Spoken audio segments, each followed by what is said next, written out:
Hello everyone, welcome to WinsidesCom. In this video, we will check out how to enable Windows Identity Foundation 3.5 on Windows 11. To enable this feature on Windows 11, we will use Programs and Features. Go to the Run command. You can use the shortcut Win key plus R. Here, type the command appwiz.cpl and click OK.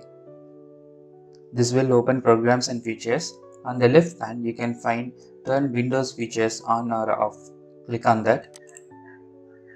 Now Windows Features dialog will pop up. Here you can find a lot of optional features. Scroll through the list and locate Windows Identity Foundation 3.5.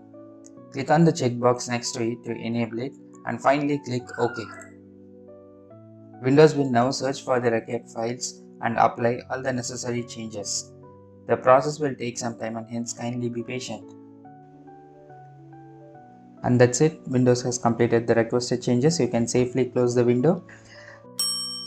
Windows Identity Foundation 3.5 is now enabled on your Windows 11.